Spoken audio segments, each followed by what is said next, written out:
Salam sahabat yang dikasihi Tuhan. Video viral ini merupakan peristiwa seorang gadis yang diberikan penglihatan tentang kedatangan Yesus kedua kali. Ada banyak orang menyaksikannya karena disiarkan secara langsung oleh penyelenggaranya, yaitu Emmanuel TV, salah satu channel TV pemberitaan Injil dari gereja The Synagogue Church of All Nations atau The Squan Living Water Service di Nigeria, Afrika.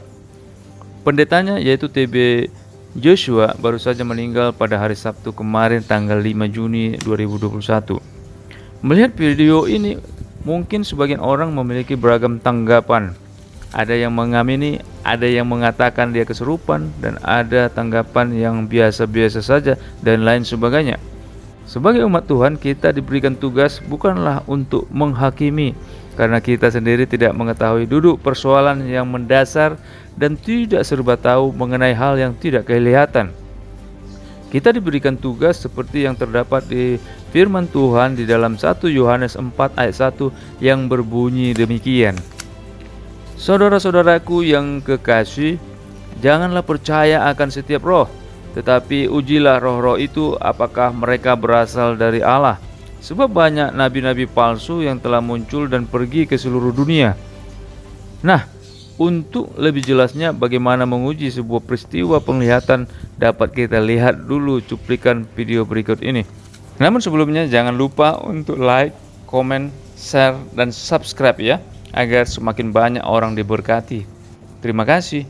Mari kita saksikan video tersebut. Yesus Kristus adalah Tuhan. Mari kita sebarkan berita ini untuk menjangkau jiwa-jiwa.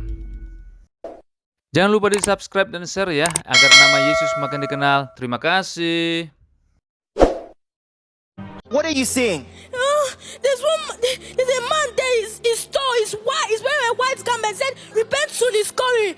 Bring people to my church. He's coming very soon. Bring more souls. Bring more souls." Oh, Jesus!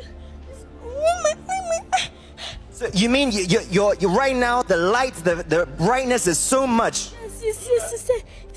Yes. Angels, 24 elders is there, bound down, singing, "Holy, holy is the Lamb." Yes, it's there. Yes, it's tall. His face is shining. I can't even see. My eye is blind. Repent, it's coming soon. Know what he's saying? My eye. Repent is coming soon. Yes, repent is coming soon. Win more souls for me in the church. Win more souls. Well, people of God, let's put our hands together for Jesus Christ. This is a young girl who's having an extraordinary supernatural encounter. As she was coming towards the living water, she immediately pointed and started proclaiming that she is seeing a man dressed in white and a voice telling the people of God to repent and bring more souls. No! The light is too bright. I can't even open my eye. Please remove. It's too bright. Please. I can't even go. Oh, man.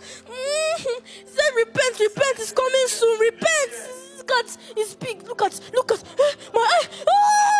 Oh, see, he's big like this. See, he said repent. He has a very long hair and a crown on his head, and it's on a golden throne. Look at. See the 24 elders. Look at them. See them. See those angels. Angel Michael, Angel Gabriel, see them.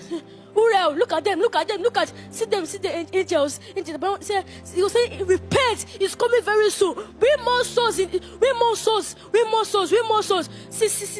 Repent, I'm telling you, repent. So, watch your screen.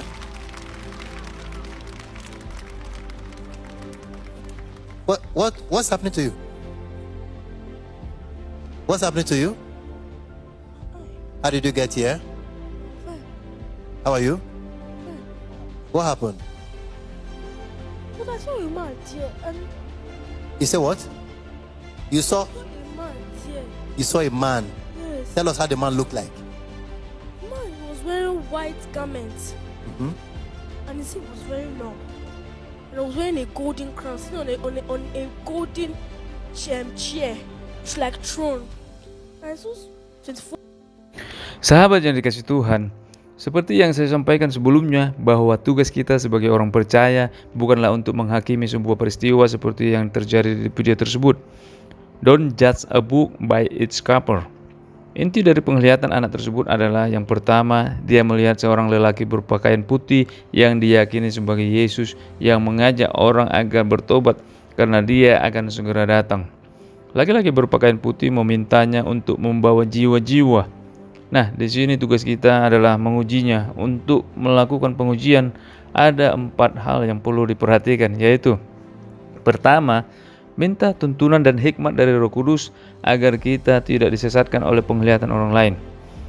Di dalam Yohanes 16 ayat 13 dikatakan bahwa Roh kebenaran akan memimpin kita ke dalam seluruh kebenaran, sebab ia tidak berkata-kata dari dirinya sendiri, tetapi segala sesuatu yang didengarnya itulah yang akan dikatakannya, dan ia akan memberitakan kepada kita hal-hal yang akan datang. Kedua, menguji dalam kebenaran firman Tuhan. Ada pertanyaan begini, kenapa anak-anak yang mendapat penglihatan dan bukan pendeta? Di sini kita akan menguji dengan melihat ayat firman Tuhan di dalam kitab Yoel 2 ayat 28 ada disebutkan demikian. Kemudian daripada itu akan terjadi bahwa aku akan mencurahkan rohku ke atas semua manusia. Maka anak-anakmu laki-laki dan perempuan akan bernubuat. Orang-orangmu yang tua akan mendapat mimpi. Teruna-terunamu akan mendapat penglihatan-penglihatan.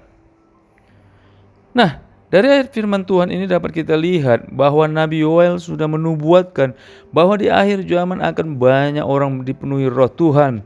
Anak-anak akan bernubuat, mendapat mimpi dan mendapat penglihatan. Jadi dari video ini memang orang yang mendapat penglihatan, yaitu seorang anak, tidaklah menyimpang dari firman Tuhan dan ada dinubuatkan. Pertanyaan selanjutnya, tapi kan dia terlihat kesurupan. Mana ada orang yang mendapat penglihatan dari Tuhan kesurupan atau ekstase atau keadaan di luar kesadaran diri? Jangan langsung menghakimi bahwa itu dari setan. Tuhan dapat bekerja dengan berbagai cara. Di dalam kitab 1 Samuel 10 ayat 6-12 ada diceritakan sebuah peristiwa yang terjadi atas diri Saul ketika roh Tuhan berkuasa atas dirinya bersama rombongan para nabi. Dia kepenuhan roh Tuhan dan berubah sifatnya menjadi manusia lain. Dengan kata lain, saat itu Saul mengalami ekstase dan bernubuat sehingga dia dianggap termasuk golongan nabi. Aneh kelihatannya, karena seperti orang kesurupan. Padahal memang itulah tandanya dia disertai oleh Tuhan. Anak tersebut melihat sebuah penglihatan tentang kedatangan Yesus kedua kali, dan hal ini memang sudah disampaikan oleh Yesus sendiri dan juga orang yang berpakaian putih pada peristiwa kenaikan Tuhan Yesus ke surga, serta juga kesaksian para rasul. Jadi jelas di sini tidak ada hal yang berlawanan dengan firman Tuhan. Untuk jelasnya mengenai saksi tentang kedatangan Yesus kedua kali dapat ditonton di video saya berikut ini. Yang ketiga, apakah peristiwa tersebut memberikan damai sejahtera atau tidak? Sebuah peristiwa penglihatan bisa jadi menakut-nakuti orang lain karena sifatnya mengancam. Misalnya begini, ada orang yang bersaksi mendapat penglihatan tentang Tuhan Yesus akan segera datang kedua kali. Nah, dia meminta kita untuk men-share kesaksiannya ini dengan 2 kemungkinan akibatnya, yaitu kalau mau men-share maka akan diberkati, dan kalau tidak maka akan mendapat celaka dalam beberapa hari setelah mendapat kesaksiannya ini. Ini jelas bukan penglihatan, tapi kelihatan mengada-ngada. Di video ini kita melihat tidak ada kalimat yang menakut-nakuti yang membuat kita kehilangan damai sejahtera. Sebagai orang percaya, pengharapan kita kepada Tuhan adalah menantikan kedatangan Yesus kedua kali. Jadi adalah sebuah kebahagiaan dan sukacita apabila kita mendengar bahwa Dia tidak lama lagi akan datang. Keempat, apakah peristiwa tersebut mengajak orang mendekat kepada Tuhan atau tidak? Kalau di video ini, si anak pada waktu mengalami penglihatan, dia menyerukan pertobatan kepada orang yang mendengarnya dan mengajak umatnya agar datang kepada Tuhan dan membawa jiwa-jiwa. Jadi di sini tidak ada yang perlu dipermasalahkan karena tujuan akhirnya adalah mengajak orang kepada Tuhan dan tidak untuk hal lain. Hal ini sama dengan perintah Tuhan Yesus di dalam amanat agungnya untuk menjadikan semua bangsa menjadi muridnya. Matius 28 ayat 19.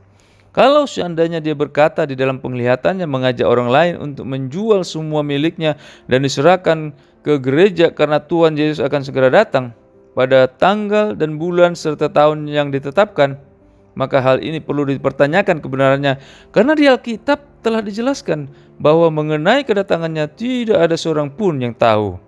Dan hal ini pasti mengada-ngada, sama seperti yang terjadi di tahun 2002, di mana ada seorang pendeta mengaku mendapat penglihatan akan datangnya kiamat pada tahun 2002.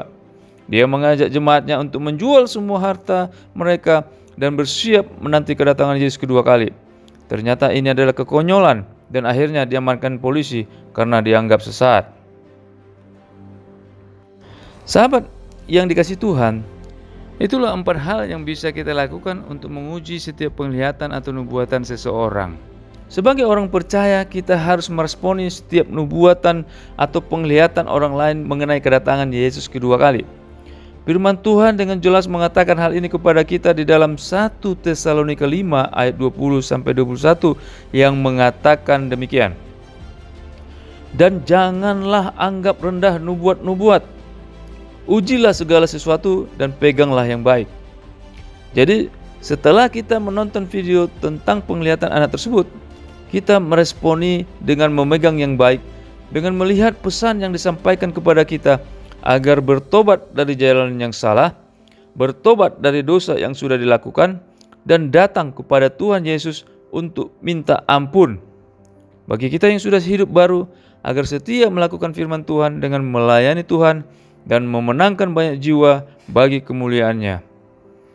Puji nama Tuhan, Tuhan Yesus memberkati kita semua. Amin.